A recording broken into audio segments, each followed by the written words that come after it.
Christ in Every Word, a podcast of the Concordia Bible Institute, housed on the beautiful campus of Concordia University, Wisconsin. This is your opportunity to read, mark, learn, and inwardly digest the sacred scriptures with me, Dr. Brian Gurman, Assistant Professor of Theology here at the University and the Director of the Concordia Bible Institute. Vanity of vanities. Everything is vanity, so there's nothing better to do than eat, drink, and find enjoyment in your toil. These are some of the phrases that we've been thinking through in our study of Ecclesiastes, Kohelet, the gatherer, the assembler, the preacher, as he is sometimes translated.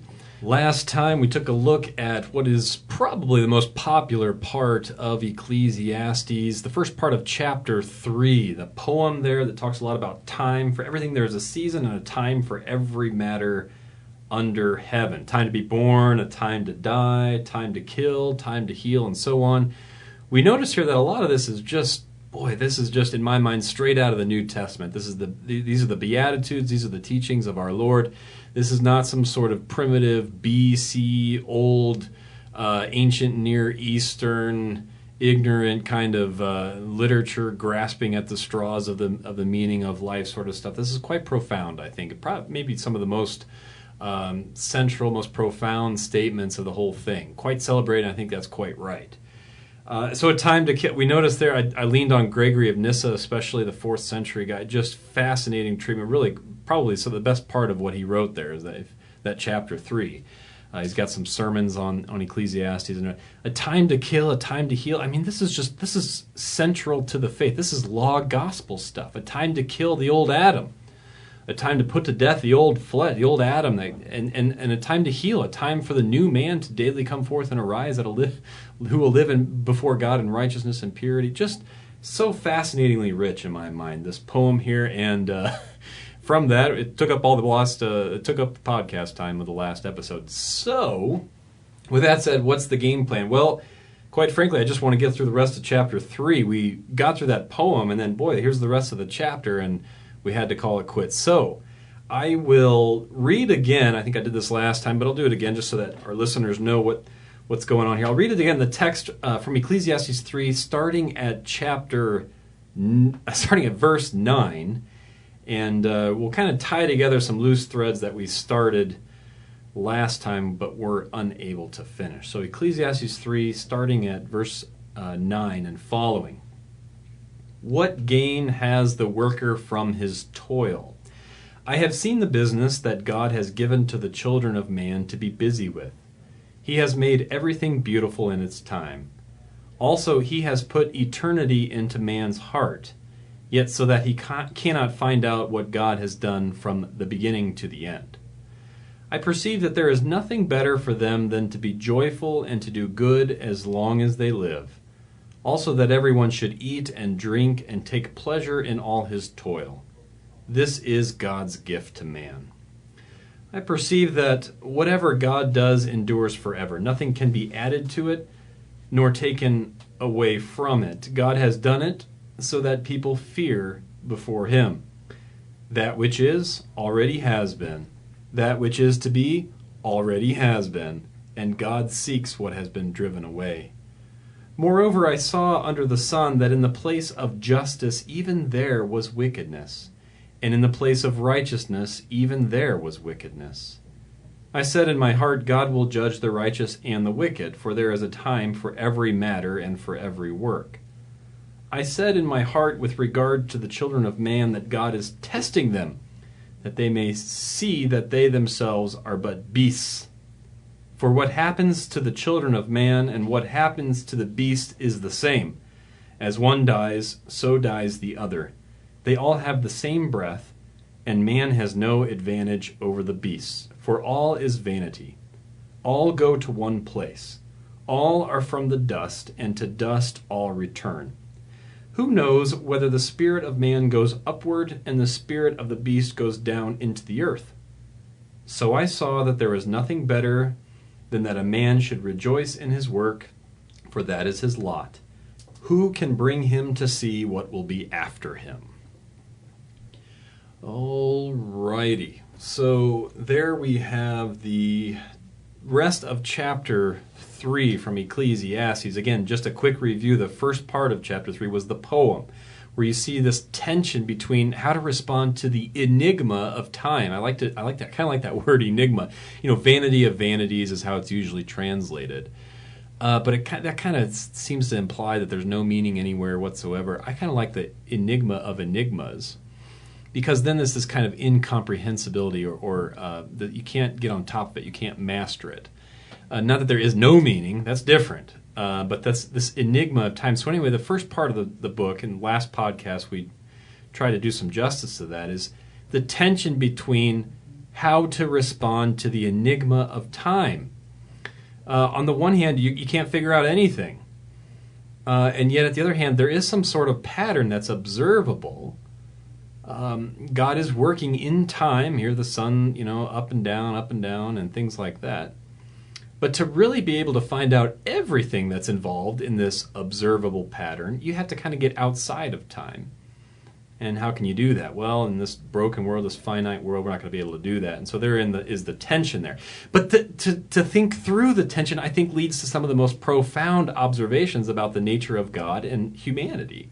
So this sort of poem, there's a time to live and a time to die and a time to this and a time to... Well, I mean, that's sort of simple, straightforward. That's kind of obvious. I don't know how helpful that is. And yet at the same time, it's really quite profound.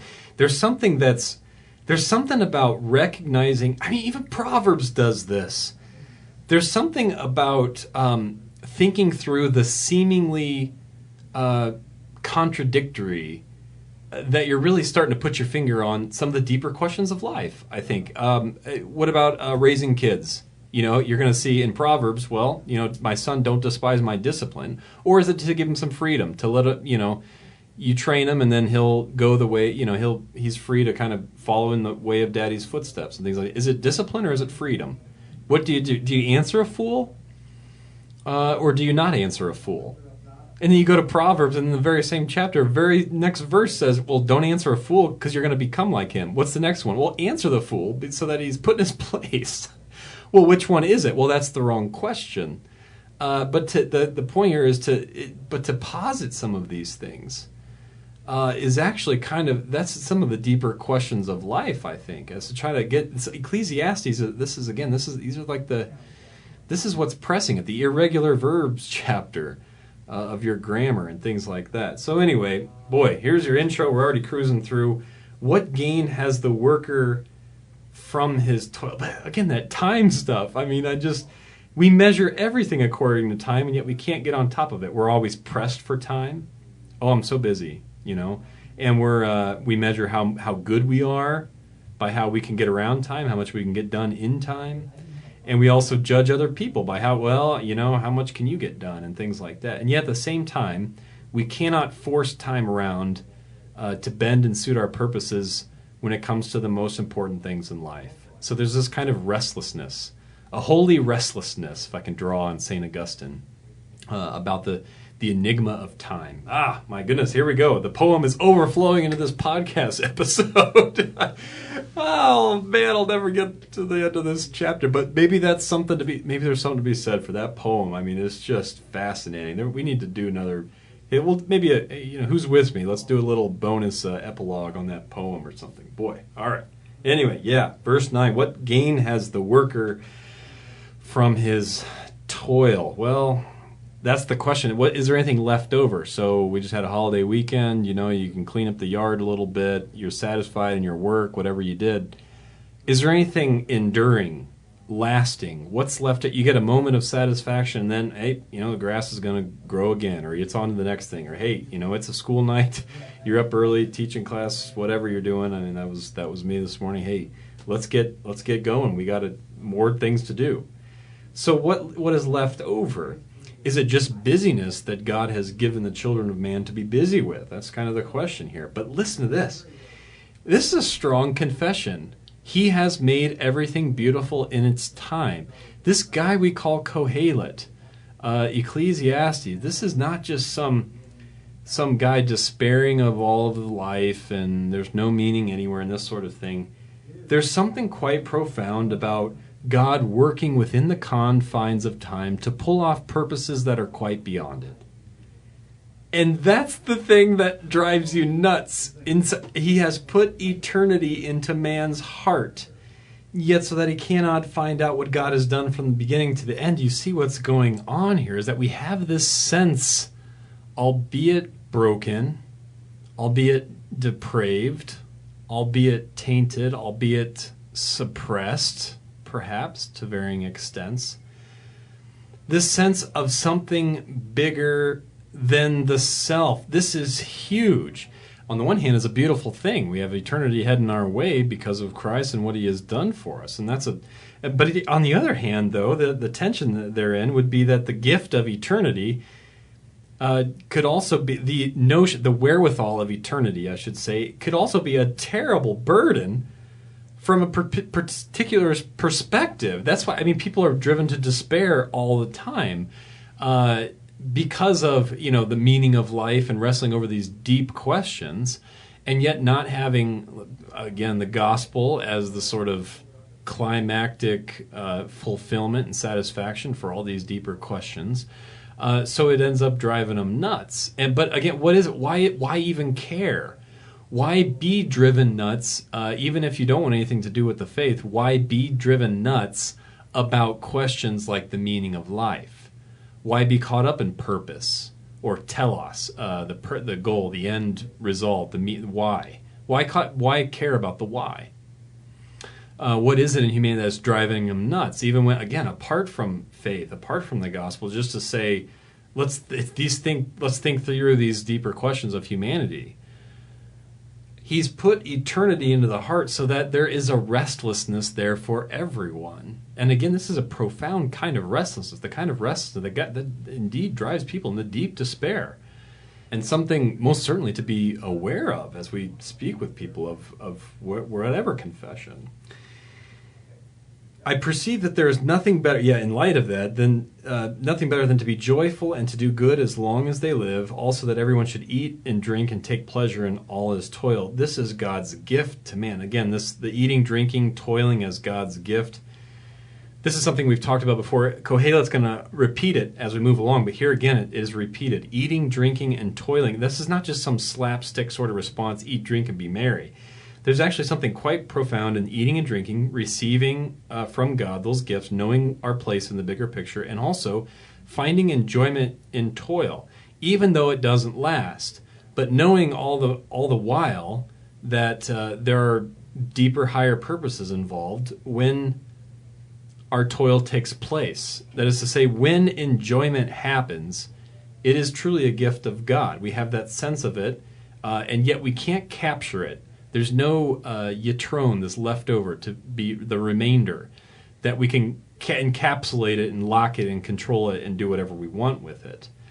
Again, this is quite profound about the nature of work. Work is so closely tied to the image of God. Again, he creates mankind, he creates Adam and says, go work in the garden. It's already perfect. Well, work because I work. You're going to reflect me, so work. That's why you can't be bored. Oh, I wish I had something to do. What is it that just can't be bored? And yet, in a broken world, this work is also burdensome. You'll thorns, thistles, and the sweat of your brow. You'll eat bread and things like that. And yet, but not so much that it loses all the purpose. Again, this is Ecclesiastes. Work has everything to do with what it means to be human and made in God's image. And yet it's also very burdensome in light of the fall, and yet not so much so that it loses all of its purpose. Why? Because eternity is in your heart, and work has this profound sort of satisfaction involved in it. Now we just work to consume things. We're in a culture of consumption, so they say, and things like that.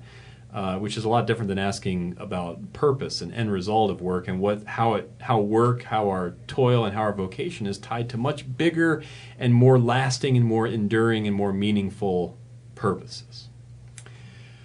I'm looking at the clock. It's about that time. Yikes, we got a lot of verses to go still. So we're going to have to, let's just take a break and think about it on the other side. We'll be back in just a moment to the Concordia Bible Institute podcast. In the meantime, I'd like to have you consider this question. What is most important in higher education? How do you prioritize all the knowledge to be gained at an institution of higher learning? Concordia University, Wisconsin, located on the shores of Lake Michigan in Mequon, Wisconsin, just north of Milwaukee, is an institution that is committed to excellence in learning, but at the same time realizes that excellence in itself is insufficient without development in vocation. We believe that God works through our vocations, our callings, in order to serve the needs of those around us. The mission statement of Concordia University puts it this way: Concordia University, Wisconsin is a Lutheran higher education community committed to helping students develop in mind, body, and spirit for service to Christ in the church and the world. You can learn more about the over 70 programs offered at Concordia by visiting the website, www.cuw.edu. And if you're benefiting from our Christ in Every Word podcasts, I encourage you to support this ministry by mentioning it to others and by offering your monetary support. Please consider supporting the Concordia Bible Institute by going to our website, www.concordiabible.org, and clicking on the Contribute page. And now, back to the podcast.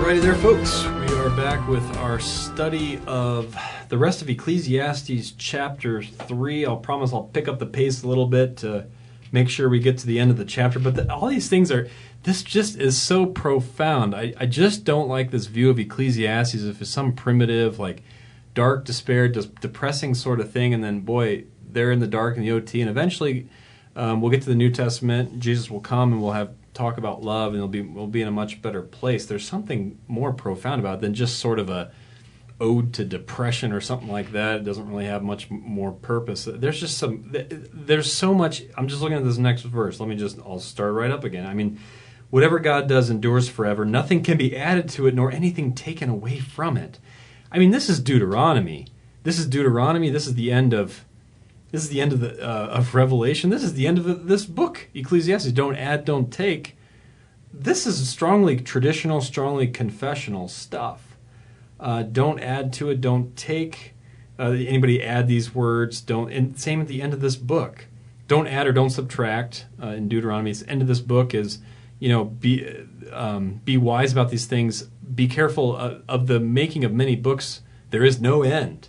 It's kind of like, and a lot of earlier interpreters took that as a warning. Say, don't just be tacking on endless. Kohelet has covered the grounds. And so also in Revelation, these don't add or subtract the words of the prophecies of this book. Anybody does that, the curses are upon them and that sort of thing. Well, say nothing can be added, nothing taken away from it. This is traditional confessional stuff. And it kind of takes up the first chapter and puts a theological lens on it. Like earlier, we've already heard this, nothing new under the sun, but this ties it all to God so much more closely that you just can't rip out a verse from chapter 1 and say, well, this is what Ecclesiastes all it has to say about this. Well, no, there's quite more. And then same with the next verse. That which is already has been, that which is already has been. This is, again, in that context of, there's nothing new under the sun, and yet at the same time, this is very, very closely to how God works in a purposeful and ordered universe. So there's much more to it than just going into despair, I guess.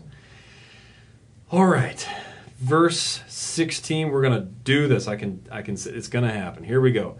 I saw under the sun, and this is another one. Here we go. I saw under the sun that in the place of justice there was wickedness, and in the place of righteousness even there was wickedness. You see what happens here? Is that he's gonna say, well, what do you do? God will judge the righteous and the wicked. For there's a time for every matter and for every work. See this? There's a time for everything. See how it's coming through here? In now a much more traditional way. So there's wickedness, and that should be in the place of righteousness and vice versa. But Kohelet says God will judge the righteous and the wicked, which of course is a very old school traditional confession. Psalm 1, the wicked and the righteous, the two being kind of paralleled. All over Proverbs, of course, the righteous and the wicked, all over wisdom literature, and so also here. But you see the difference there is that, that if you read this poem earlier in Ecclesiastes as if it's just some sort of, despair, there's a time for this and a time for that, and who cares what you do? It's all, they call it like the deterministic kind of viewpoint. Well, you gotta do justice to what's coming on here too, and that is when he repeats the same thing. There is a time for every matter and for every work. Now, wait a minute. Before you can't just say that that's all about despair, because here it's a time for every matter and for every work, as in God will indeed be judge in His time and in the way that He works. This is exactly with traditional, confessional, you keep using the word confessional, but the old school Israelite confession here. That there's a time for every matter and for every work, and it's all in God's hands, and that He will judge the righteous and the wicked, even when you see the very opposite taking place. There is a time for their judgment to take place, and it's in God's time. That's different than just saying, well, who cares about anything, and God, there's this wickedness in the place of righteousness, God doesn't really exist, and everybody's a free-for-all, eat, drink, be merry. It's completely different. Here he's showing, again, but these traditional, I just don't see these being picked up very much. Kohelet has a lot of old school wisdom in here. He has done the difference. He has done his homework. He has gone full circle. He knows Proverbs, but then he pushes it, and he challenges things, tests things. He explores tensions, and then he comes full circle, and he ends up saying, and he goes on this journey. He ends up saying things that are quite traditional in the end. But again, the pleasure is in the journey, and that's what he's doing for us as readers. He's going through this and then inviting us to come along with him. And then as Scripture is quite a profound trip, I would say. But that's it. But I guess to bring that up is I don't really see these things being talked about much. The fact that there's all kinds of these traditional kind of dogmatic confession. I keep saying confessional, but I don't know how else to phrases that Kohelet is including in here to kind of indicate where he stands in the bigger picture. Otherwise, you treat Ecclesiastes like some sort of bumper sticker. You grab one verse, you slap it on a bumper sticker and say, hey, that's the book. It isn't the Bible weird, and let's try another book. It's totally different in the case of what Kohelet is doing here. I said in my heart with regard to the children of man that God is testing them. They may see that they themselves are but beasts. Okay, well, that sounds a little weird. That sounds a little odd. What happens to man and what happens to the beast is the same. One dies, so dies the other. They all have the same breath. All is vanity. All go to one place. Now, okay, we're going to have to get into some discussions here. What does he mean by this? Well, okay, all go to the same place. Again, he's looking at this in a very observational kind of way. It's a matter of epistemology. He's looking around and he's saying, it's not so much that he has these big questions about animals going to heaven or not, and things like that. He's looking at it and he's saying animals are a perfect illustration of death happening to all of us. On the basis of his observations, he can't know what's going to happen after death. This is said not so much to get into big questions about, what about resurrection and life after the grave and the presence of animals and the soul, who has soul, and all these things. It's said more to the point of time and to order and to the way that things happen. And and the fact that the certainty of death, it's 100%, right? We're all headed there. The certainty of death complicates things a little bit, right? In terms of what is wisdom in light of the fact that we all die. What is time in light of the fact that we all die? And again, you just, in his sort of observation, let me tell you what he sees, and he just says it straight up. The animals and the beasts, and that we're all going to the same place. Now, with that said, again, right after this, what does he say? All are from the dust, and to dust all will return. Where do you get that from? Well, he pulled that right out of Genesis. Again, this is a very confessional statement about what is, and the other thing too is that, so some people get kind of bothered about, well, what is he saying here? That there's no everlasting life? Are we not going to go to heaven and things like that? Well, no, he's making a point about the bigger picture of God's tensions in time, what it means to be human, and the fact that we're all going to die. What does that mean for meaning and purpose and enjoyment? If we're all going to die, what does that mean for the here and now? If we can't control anything, if there's no left over, what does death do to complicate the picture? But he's not saying that, oh no, well, I'm so depressed that I'm just going to deny the afterlife and things like that. or start saying things about animals that just doesn't really fit with elsewhere in the Bible. Actually, I mean, you can even see this in the same way that he ends the book. I mean, Kohelet ends. You move to the last chapter and you take a look at chapter 12. You're going to say, "And the dust returns to the earth as it was, and the spirit returns to God who gave it." I mean, he has a very clear understanding of the fact that the spirit does indeed go to God, be with God, and things like that. But again, he's making the point as to what this means, what death does to our life now. If you know for sure that you are going to die, 100% you will die, what does that do for your life right now? For your toil, for your vocation, for your all of these things. Is there anything left over? For time, how time is to be spent and what time means for us as frail, passing creatures. That's the question here. So, to kind of push that, I saw that there's nothing better than a man should rejoice in his work, for that is his lot. Again, because of our circumstances, because of the time, the confines in which we live, of course, the time and the frailty of our flesh, because we're fleeting and things like that, yet we can still rejoice in our toil because that is God's lot. That is his gift to us, precisely because it's through toil that God, who is outside of time, has so chosen to work in and through time, through us, in the midst of time.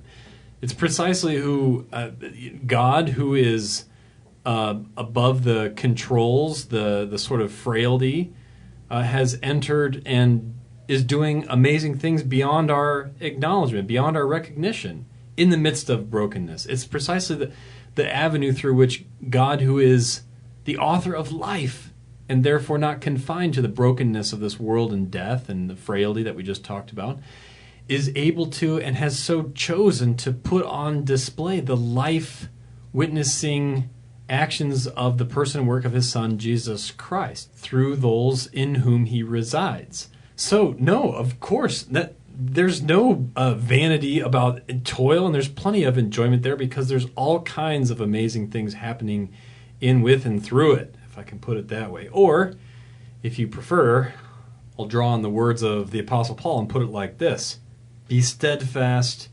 immovable, always abounding in the work of the Lord, knowing that in the Lord your labor is not in vain.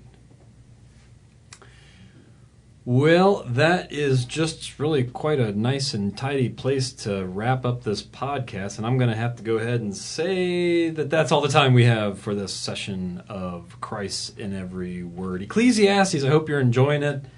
Hope you keep tuning in. It's a fascinating book, lots of fun stuff. Please consider mentioning this podcast to your family and friends so that they too can learn more about God's Word with us. The mission of the Concordia Bible Institute is to provide Christ-centered Bible instruction from distinguished experts who teach Christ in every word of the Old and New Testaments to strengthen faith and spread belief in the one true God. Again, if you benefit from this podcast series, I encourage you to consider supporting the Bible Institute by going to our website, www.concordiabible.org, and clicking on our Contribute page. Until next time, I'm Dr. Brian Gurman, wishing you God's blessings in Christ Jesus our Lord.